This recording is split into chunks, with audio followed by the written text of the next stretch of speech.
സ്വാമി ശരണം. സന്നിധാനത്താണ്. ഒരല്പം മഴയുണ്ട്. ഇന്ന് മകരവിളക്ക് ദർശനം കഴിഞ്ഞ് ഏതാണ്ട് ഒരു അരമണിക്കൂർ കഴിഞ്ഞപ്പോൾ തുടങ്ങിയ മഴയാണ്. ഇപ്പോഴും അത് മഴ തോർന്നിട്ടില്ല. പക്ഷേ ഈ മഴയൊന്നും ഭക്തലക്ഷങ്ങളുടെ ഒഴുക്കിന് തടസ്സമല്ല. നമുക്ക് ദൃശ്യങ്ങളിൽ കാണാമെന്ന് കരുതുന്നു. ഈ മകരവിളക്കിലെ പുണ്യദിനത്തിൽ തിരുവാഭരണ വിഭൂഷിതനായ അയ്യപ്പനെ കാണാനുള്ള ഒരു തിടുക്കത്തിലാണ്. ഹരിവരാസനം പാടി നടയടക്കാൻ ഇനി 2-3 മിനിറ്റുകൾ മാത്രമാണ്. ഒരുപക്ഷെ ഹരിവരാസനം തുടങ്ങാൻ ഇനി ഒരു 3 മിനിറ്റ് മാത്രമാണ് ബാക്കിയുള്ളത്. അതുകൊണ്ട് തന്നെ അവസാനം ഈ നടയടക്കുന്നതിന് തൊട്ട് മുമ്പായി അയ്യനെ തിരുവാഭരണ വിഭൂഷിതനായി കാണാനുള്ള തിടുക്കത്തിലാണ് ഈ വരുന്ന ഭക്തലക്ഷങ്ങളൊക്കെ. ഇന്ന് രാവിലെ ഒരു പമ്പയിൽ നിന്ന് ഭക്തലക്ഷങ്ങളുടെ ഒഴുക്ക് സന്നിധാനത്തേക്കായിരുന്നെങ്കിൽ തിരുവാഭരണ വിഭൂഷിതനായ അയ്യപ്പനെ കണ്ട് തിരിച്ച് പമ്പയിലേക്ക് ഒരു ഒഴുക്കായിരുന്നു വൈകുന്നേരത്തോടു കൂടി.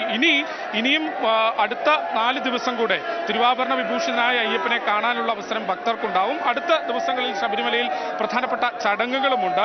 അതിൽ ഏറ്റവും പ്രധാനപ്പെട്ടത് ഇന്ന് എഴുന്നള്ളത്ത് ചടങ്ങാണ്.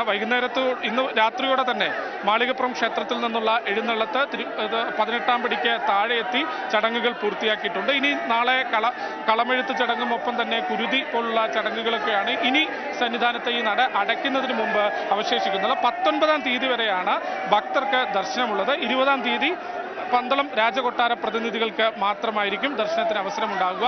തീർച്ചയായും ഈ അക്ഷയ തുടക്കത്തിൽ സൂചിപ്പിച്ചതുപോലെ തന്നെ ഈ മകരവിളക്ക് കാലം വലിയ പരാതികളോ പ്രശ്നങ്ങളോ ഒന്നുമില്ലാതെ തന്നെ വളരെ സുഗമമായി തന്നെ നടത്താൻ കഴിഞ്ഞു. ഒരു ലക്ഷക്കണക്കിന് ഭക്തർ ഈ സീസണിൽ മല കയറി എത്തി. അതുകൊണ്ട് തന്നെ വലിയ ഒരു തിരക്കൊക്കെ ക്രമീകരിക്കുന്നതിൽ വലിയൊരു ബുദ്ധിമുട്ടൊക്കെ സാധാരണഗതിയിൽ ഉണ്ടാവാറുണ്ട്. പക്ഷേ ഈ സീസണിൽ അത്തരത്തിലുള്ള ഒരു ബുദ്ധിമുട്ടും ഉണ്ടായില്ല എന്നുള്ളതാണ് എടുത്തു പറയേണ്ടതും. പ്രത്യേകിച്ച് ഇന്ന് ഈ മകരവിളക്ക് ദിവസം ഒരുപക്ഷെ ചരിത്രത്തിലൊന്നും ഇല്ലാത്ത